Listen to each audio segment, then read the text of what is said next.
I'm a strong believer that nothing happens outside of the will of God. And through my writing, I choose to use a particular style of writing called imagery. So for many of you that, as Sister Ozama talks about, familiar with a lot of my work, I like to use images as we imagine things and use those as a vehicle to tell a story.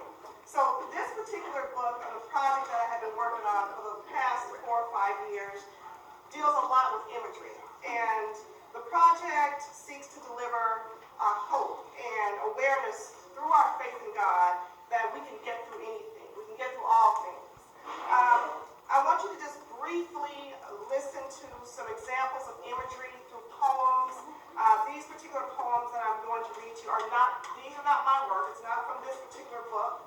It's just an example that I'd like for you to hear first so that you get an understanding of what has motivated me to use imagery. So as you listen to these examples that I'm going to read to you, I want you to think about not only imagery and what do you see, what do you hear when you're listening to this, but also the source of these particular poems. And I read. As the apple tree among the trees of the wood, so is my beloved among the sons. I sat down under his shadow with great delight, and his fruit was sweet to my taste. He brought me to the banqueting house, and his banner over me was love. His left hand is under my hand, and his right hand doth embrace me. Behold, thou art fair, my love. Behold, thou art fair. Thou hast dove's eyes within thy locks, and thy hair is as a flock of goats, and that appear from Mount Gilead. Thy lips are like a thread of scarlet, and thy speech is calm. Thy temples are like a piece of a pomegranate within thy locks. Thy neck is like the tower of David, builded for an armory, whereon there hang 1,000 bucklers, all shields of mighty men. Thy two breasts are like 2 young roes that are twins, which feed among the lilies. And as I end those two, I said, from Song of Songs, the 2nd chapter and the 4th chapter. So as I read and as I've studied over the course of time, I realize that Shakespeare didn't start this. This has been started years and years and years and years ago, biblically. So that's why it's okay to create a venue such as this within reason to share my poetry. And I bring to you today fruits of our labor, my words, my harvest, a compilation of poetry and prose. This particular work, I wanted to express the complications and the effects of divorce, the complications and the effects of mental illness, the complications and the effects of abortion, the complications and the effects of domestic violence. This particular piece of work seeks to bring out that voice in despair and loss, but once again, knowing that through our faith in God, we will overcome. I'm not going to read a lot about a particular story that I've written here, and I shared this with Idella, and of course, Idella is comforting and supportive. Go ahead and read it. But I'm going to pick and choose, as I've done in preparing for this, pieces of that story. It is a story about a young girl by the name of Valentine, who has a relationship with a guy named Bobby Manson. Now, this is a fictional story. However, it was taken from real-life experiences that I've gone through, and many of you may have gone through, or know of many other people that have gone through domestic violence. It talks about our rationalization of domestic violence, how we seek to find an excuse for domestic violence, how we seek to find shelter, how we find acceptance, or how we rationalize why we stay. I will read a small piece of Staircase. And this is taken from the book, page 24.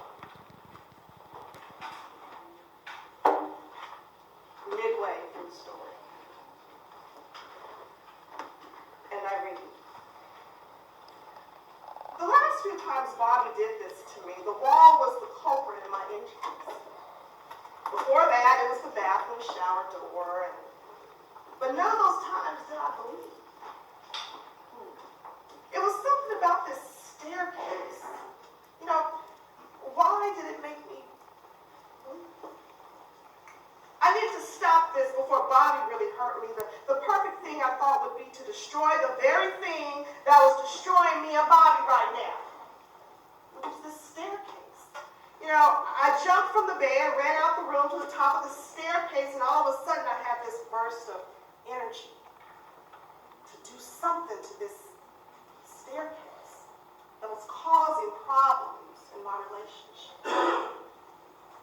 I was on this road. Nothing was going to stop me now. I was out to get as much revenge as I could against this staircase. My thoughts were that if I destroyed the pole well enough, then the beauty of the staircase would no longer be. Imagine that. Sweet revenge. When you take away the beauty of something, the outward beauty of something, the soul is destroyed. That was a piece from Staircase. I will read a poem to you.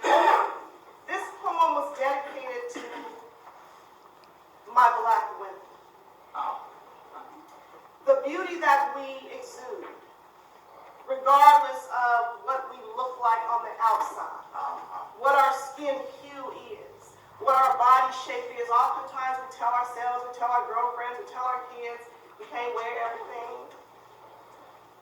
But it's not just that. It's about how you portray yourself as a woman. I teach my girls just about everything my mother taught me, as many of you do as well, about being a lady and the difference in a lady and a woman. It's a huge difference.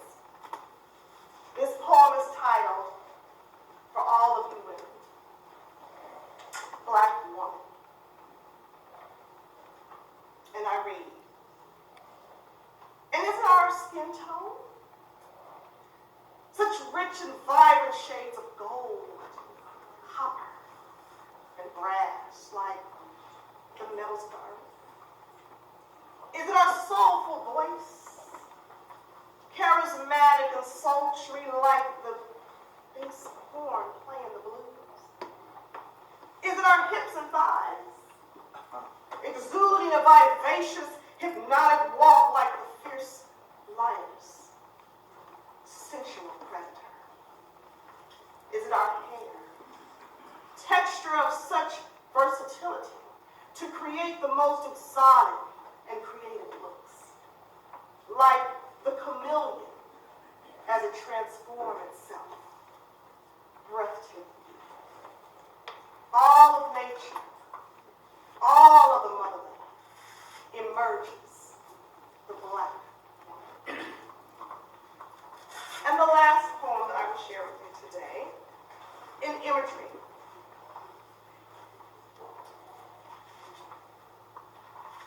I want you to think about surface, simplistic stuff. I might talk about this stereo here and talk about the buttons that I see on it, and that's what you hear. When in actuality, although I may be on the surface discussing this radio, there's a deeper meaning to what I'm sharing, which is what we talk about in imagery. So although you'll hear a particular thing that I'm speaking about, I want you to look deeper into this poem called Fall. And look at how people toy with our hearts in relationships through divorce. Our heart, our emotions, and oftentimes we become hardened and emotionless. Imagery. I read to you Fall. And slowly, it detached itself from the branch. As a butterfly does its cocoon that's no longer needed. There was once a connection. And there it failed. So quietly, so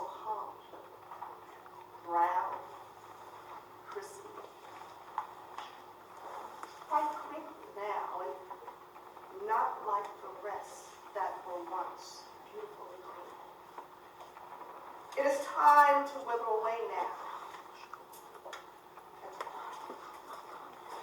But while doing so, you must be very poised, at ease, as if you long for this moment.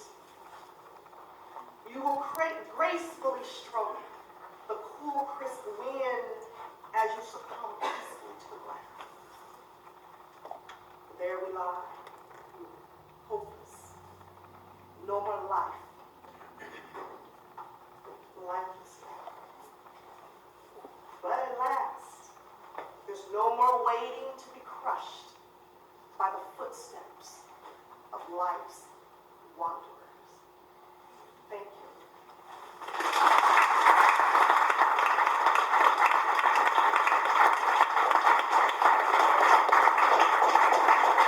This book is for sale, and as I always share with my daughters and other people, you have to ask for support. So I'm asking for your support. This book is $12.95. Oh, I'm sorry. And it's in paperback, and it's also available for $3.99 if you have a Kindle or any type of electronic e-reader. It's $3.99 that way if you'd like to download it from the website.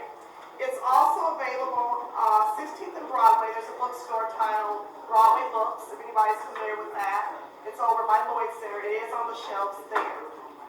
I just want to ask all of you, as I said, to continue to support and to find your own voice. The great late Black feminist writer Audre Lorde always stated that your silence will not protect you. So I want to share with you and encourage you all not to be afraid to not be silent. Thank you.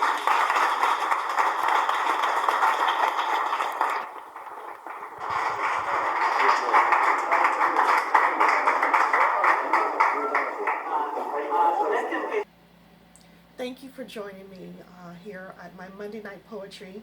That was a pre-recorded book reading that I did back in 2013. And I hope you enjoy it. Feel free, as always, to leave comments if you choose to do so. And as I always say, write for yourself and the right people will follow you. Thank you.